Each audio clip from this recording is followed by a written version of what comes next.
میری قوم کے جوانوں، اسلام دشمن طاقتوں کی سازش کو سمجھو۔ دنیا تمہاری صلاحیتوں سے لرزہ برندام ہے، دنیا تمہاری صلاحیتوں سے خوف زدہ ہے، دنیا تمہاری صلاحیتوں سے ڈری ہوئی ہے۔ وہ جانتے ہیں کہ مسلمان جوانوں کو پڑھنے مت دو، ان کو تجارت مت کرنے دو، ان کو آگے مت بڑھنے دو، ان کو اسٹڈی مت کرنے دو، اس لیے کہ جس دن یہ پڑھیں گے ان کا مقابلہ کوئی نہیں کر سکتا، جس دن یہ پڑھیں گے ان سے آگے کوئی نہیں بڑھ سکتا، جس دن یہ تجارت کریں گے ان سے آگے کوئی تجارت میں نہیں بڑھ سکتا۔ اس لیے ہمارے جوانوں کو مفلوج کرنے کے لیے، ناکارہ کرنے کے لیے، بے کام کرنے کے لیے آج ہمارے جوانوں کو کہیں شراب کا، کہیں نشے کا، کہیں ایم ڈی کا، کہیں ہیروئن کا عادی بنایا جا رہا ہے، اور ہمارے جوان غلط صحبت کی وجہ سے کوئی شراب کا عادی بن رہا ہے، کوئی نشے کا عادی بن رہا ہے۔ اے میری قوم کے جوانوں، یہ ہمارے دل کا درد ہے۔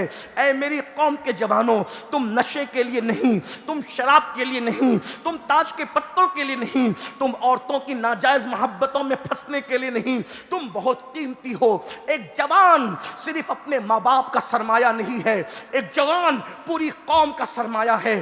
اے میری قوم کے جوانوں، جس قوم کا جوان بگڑ جاتا ہے اس قوم کو مسک کر دیا جاتا ہے، اس قوم کو صفحہ ہستی سے مٹا دیا جاتا ہے۔ جس قوم کا جوان نشہ کرے گا اس قوم کی بیٹیوں کی آبرو محفوظ نہ رہے گی، جس قوم کا جوان نشہ کرے گا وہ قوم کبھی ترقی نہ کر سکے گی، جس قوم کا جوان نشہ کرے گا وہ قوم جہالت کی وادیوں میں بھٹکتی رہے گی، جس قوم کا جوان نشہ کرے گا وہ قوم غربت کی چکی میں پستی رہے گی۔ اس لیے کہ نشہ کرنے والا نہ پڑھ سکتا ہے، نہ کاروبار کر سکتا ہے، نہ کچھ اور کام کر سکتا ہے، وہ تو بے ہوش ہو کر گٹروں کے کنارے پڑا رہے گا، وہ تو بے ہوش ہو کر کے بستروں میں پڑا رہے گا۔ اے میری قوم کے جوانوں، نہیں، ہم نشے کے لیے نہیں آئے تھے، ہم تو نشے کے خاتمے کے لیے آئے تھے، اور کسی پر توجہ نہیں کرتے۔ کم سے کم اپنے بچوں سے تو پیار کر لو۔ جو باپ نشہ کرتا ہے اس کے بچوں کو ہر جگہ جو ہے وہ تانے سننے پڑتے ہیں، اس کا باپ تو نشیڑی ہے، اس کا باپ تو گٹروں کے کنارے نشہ کر کے پڑا رہتا ہے۔ اسکول میں بچے چڑا رہے ہیں، کسی محفل میں انہیں حقیر نظر سے دیکھا جا رہا ہے، نشہ کرنے والے کی بیوی کو حقارت کی نظر سے دیکھا جاتا ہے، بچے احساس کمتری کا شکار ہو جاتے ہیں، پڑھ نہیں پاتے، اور اگر جوان ہو جائیں تو نشہ کرنے والے کے بچوں کو اچھے رشتے نہیں آتے، شریف گھرانے کے رشتے نہیں آتے۔ کم از کم یہ نہ سوچا ہوتا تو اپنے ماں باپ کا تو سوچتے۔ ایک ماں جب اپنے بچے کو دودھ پلاتی ہے، ایک باپ جب اپنے بچے کو بڑا کرتا ہے تو اس کے دماغ میں کتنے ارمان منڈلاتے ہیں، کتنے ارمان جنم لیتے ہیں۔ اللہ اکبر۔ ماں جھولا جھلاتے ہوئے سوچتی ہے میرا بیٹا بڑا ہوگا تو میرے بڑھاپے کا سہارا بنے گا، باپ سوچتے ہیں میرا بیٹا بڑا ہوگا تو بڑھاپے میں میری مدد کرے گا۔ ذرا سوچو تو صحیح، جب تم نشے کے دروازے پر خود کو تباہی کے دہانے پہ پہنچا دو گے تو تمہارے باپ کا تم سہارا بن سکو گے، تمہاری ماں کا سہارا بن سکو گے؟ آج نشہ کرنے والوں کی مائیں مسجدوں کے دروازوں پہ بیٹھ کر کے بھیک مانگ رہی ہے، نشہ کرنے والوں کا باپ بڑھاپے میں بھی لوگوں کی نوکری کرتا نظر آ رہا ہے۔ اے میری قوم کے جوانوں، نشے سے دنیا بھی تباہ ہوتی ہے، نشے سے آخرت بھی تباہ ہوتی ہے، اور پھر اللہ کے سچے نبی نے فرمایا کہ نشہ کرنے والا قیامت کے دن اٹھے گا یا تو سور کی شکل لے کے، خنزیر کی شکل لے کر، یا تو بندر کی۔ اسی پر نہیں بلکہ یہ بھی فرمایا نشہ کرنے والا جب اٹھے گا اس کی آنکھوں سے خون اور پیپ بہ رہا ہوگا، اس کا چہرہ مشک ہوگا، اس کے منہ سے پاخانے کی الٹی ہو رہی ہوگی، وہ پاخانے کی الٹی کرتے کرتے اٹھے گا۔ چند لمحوں کے نشے کے لیے اپنی دنیا اور آخرت کو تباہ مت کرو، اپنی دنیا اور آخرت کو برباد مت کرو۔ میری قوم کے جوانوں، تمہیں پڑھنے کے لیے، آگے بڑھنے کے لیے، تمہیں بوجھ بننے کے لیے نہیں، بوجھ اٹھانے کے لیے۔ نشے سے صحت خراب ہوتی ہے، گٹکا چھوڑ دو، تمباکو چھوڑ دو، سگریٹ چھوڑ دو، سگریٹ بھی مت پیو، اس سے پھیپھڑے خراب ہو رہے۔ ہنسنے کی بات نہیں ہے۔ اپنے نبی کو دیکھو، اللہ کے رسول علیہ السلام نے پوری زندگی وہ کھانا نہیں کھایا جس کھانے کو کھانے کے بعد سستی آتی۔ جو کھانا سست کر دے وہ کھانا بھی حضور نہیں کھاتے تھے۔ تو جو چیزیں کینسر پیدا کرے کیوں کر رہے؟ زندگی بہت قیمتی ہے، زندگی بہت قیمتی ہے۔